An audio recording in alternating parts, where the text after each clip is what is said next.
Hey guys, Adam Savage here in my cave with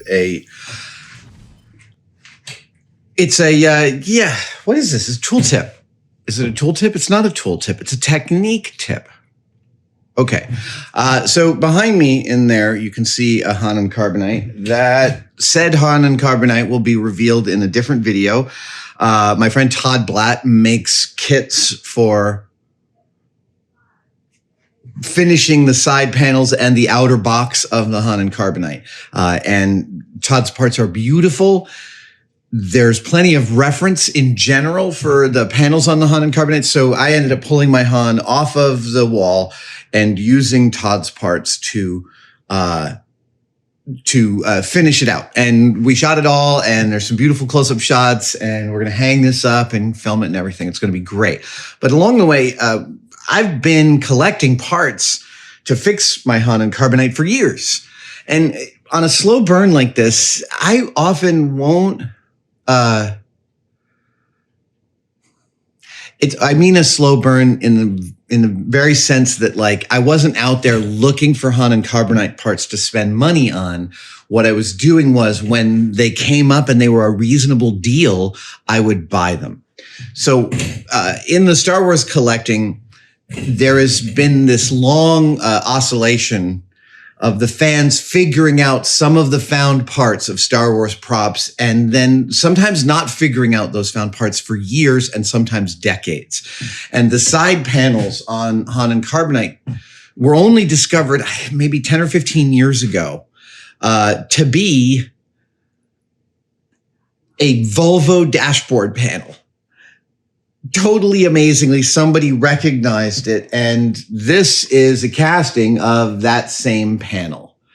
And as you could imagine, these panels come up on eBay and they're expensive. And so up until my friend Todd started producing injection molded replicas, which he does, and we'll include a link to his site below, until he did, the only way you could get Hanan Carbonite Volvo panels that were accurate was to buy castings of them like this. And I bought these off the RPF. I bought 8 of these. That's how many you need off the RPF many years ago. And it was a pretty good deal. I think someone else was finishing out their HIC, and I was able to pick these up. Look, if I grabbed them, it was because it was a reasonable deal. But and they're here because I did not need them, because Todd's injection molded parts were perfect. So, but what I wanted to cover in this video was something that happens frequently in the prop replicating and making community, especially within the props and materials that I use, which is these are not all. Well, look, basically, the polyurethane resin parts can sometimes, if they're let to sit in weird ways. See that? See that racking there, and see that it's not there here? Oh, there we go. Yeah, so you can see that this one is potato chipped a little. It's racked. Yeah, it's kind of wavy. This one is also a little cattywampus. Ooh, it's all...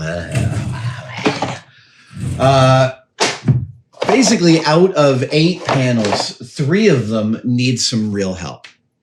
And I am going, today, I'm just going to show you how I would unwarp and perfectify these parts. Yes, I just made that word up. I'm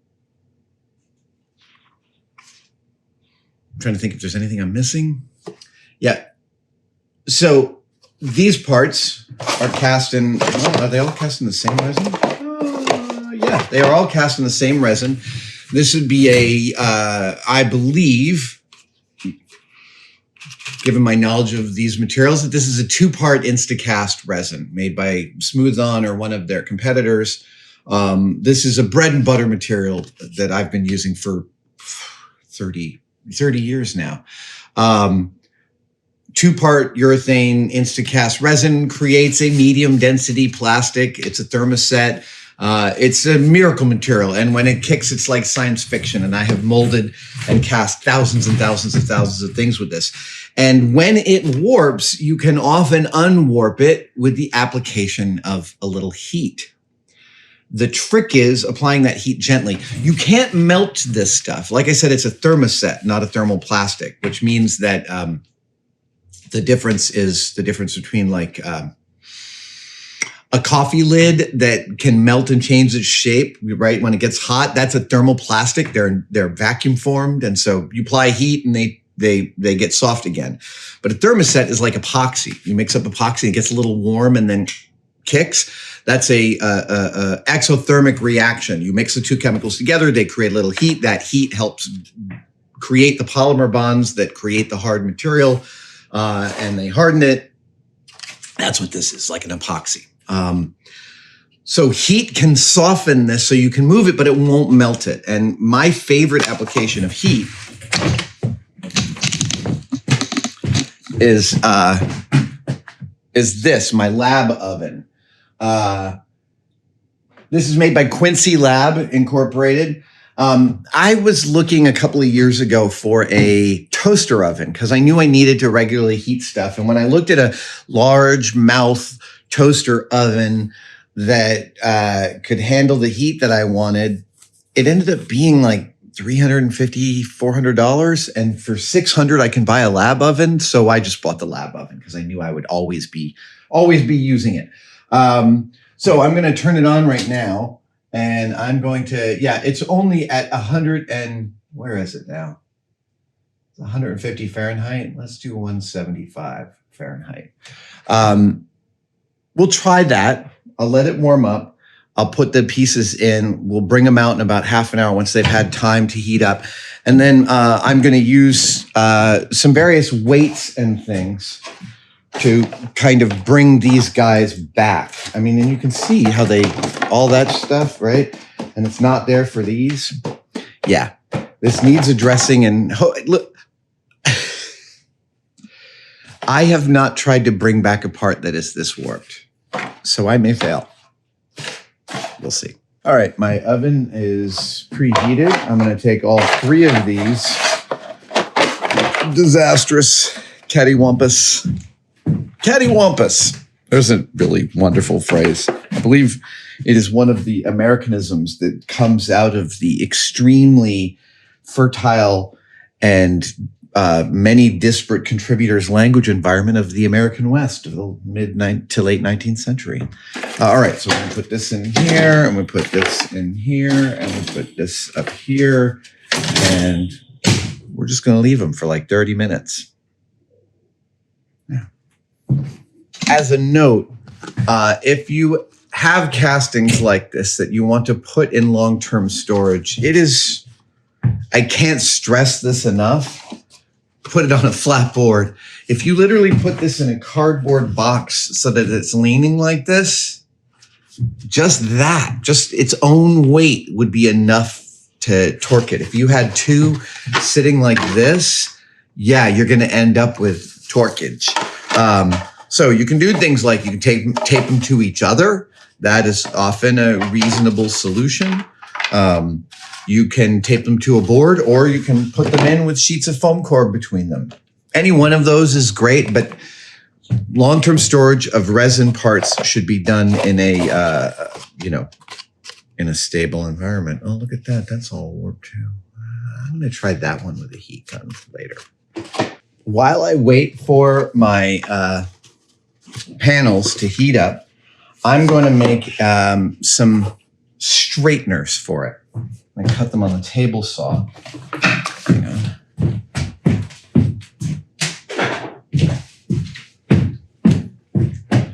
So, stop.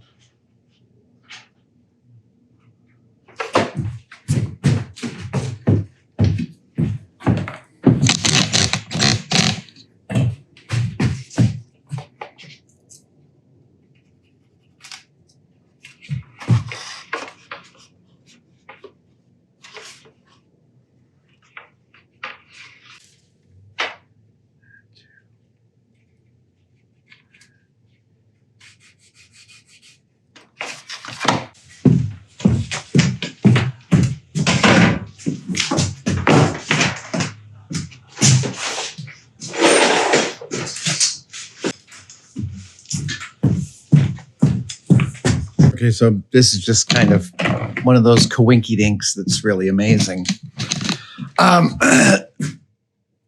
So what I was just planning to do was to cut out 4 pieces of wood, or maybe even 6 pieces of wood that would sandwich from this to this so that I could put weights on top of it and I know I would be flattening it. So I made a mark of the interior from, the inside of that to the inside of that. And that mark I put on my piece of wood right there. There you see the mark. Okay, so then I put that mark down on my table saw. And check out where it landed. There's the mark. There's the fence. Bring it up to the fence. Where's the mark? What? What? Seriously? It's that close? I just like that. I thought you should know. All right, we'll put you back here. Now we'll cut this out.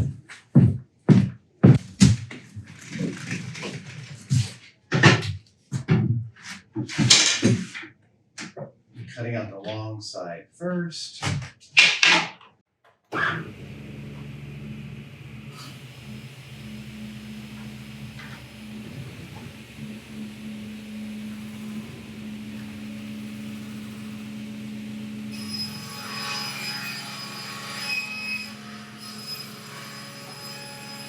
Okay, I'm going to pull out one at a time, and then I'm going to get, to get these ready,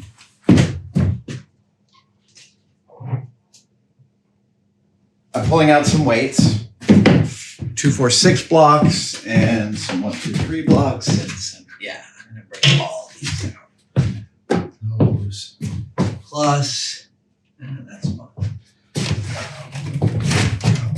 Here I go, I'm just going to grab one out. This one's the most floppy. So now you can see it's moving. It's moving. All right, so I'm just going to try and get this set up here as fast as possible. So that sits like that. This sits like that. So now I've sandwiched it between 2 pieces of wood. I'm moving quickly because I don't want to take advantage of all the heat right now.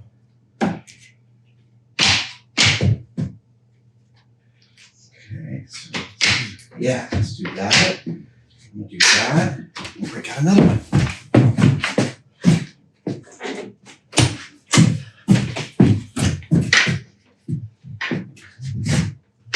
Great. That sits like that. And then we can set another one. Yep. That's great. And I'll start to try and firm up those as it's setting. We'll do the third.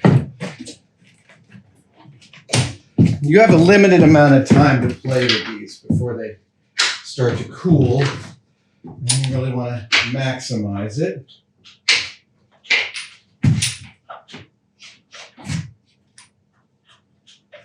Great.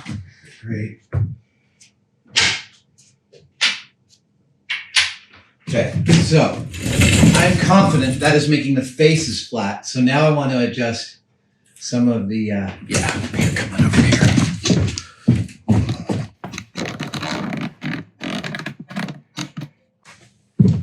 So now I want to adjust some of this business, right? So that one looks okay like that. Yeah. This one is totally, that one needs a little bit of help. And this one too. Oh, that one's already cooled a lot. I may have lost my opportunity with that one. But with this one, I can, All right, we'll do a stretchy stretch and see if I can't get this one. That was great. Time is of the essence with this kind of thing. And I'm impatient, so I'm doing all 3 at once because I see the opportunity. I'm allowing the weight of each one to kind of help the one below it. I know this isn't the ideal camera angle, but I didn't have, I'm working at speed. All right. That feels pretty good. That feels pretty straight. Feels like I managed to get it there. That one feels pretty good too. And that one also, frankly.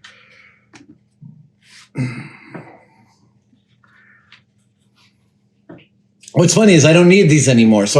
But I'm not tossing them. You may want to make your hand in carbonite. Maybe I put these up on eBay. We'll see.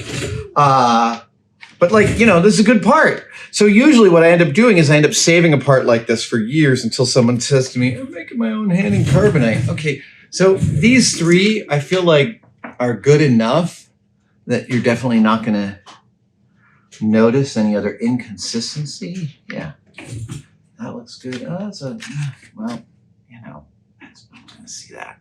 All right, we're going to let this cool. And we're going to assess where we are. Yeah. Well, that's a little better. All right. Wait. So, pull the first one. See, all of a sudden, that looks really nice and straight, everybody. Well done. One is good.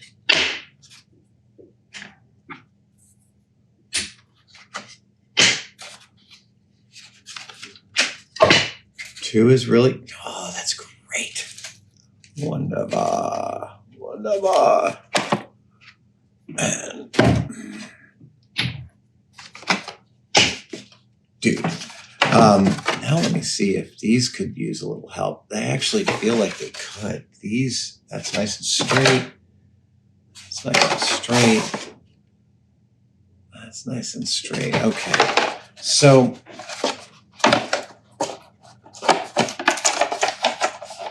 do a couple things to these. I'm going to sand their backs. Am I going to sand their backs? No, I'm not going to sand their backs. I'm going to sandwich these between pieces of foam core and tape them in pairs. That one, let's see here. That one's pretty good. Do any of these other need really? No, that's pretty good. Yeah, that's fine. Yeah.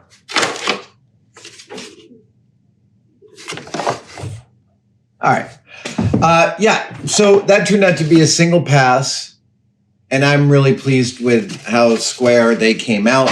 They're no longer super warped. They will all lay flat against the thing. The whole key to, sorry. Do you still work, bro? Or maybe not. The whole key to heating resin in order to move it is heating it gently. So if an oven is way better, and your home oven, I know your wife or your husband may have concerns with you baking resin in your home oven. And that's something for you to work out.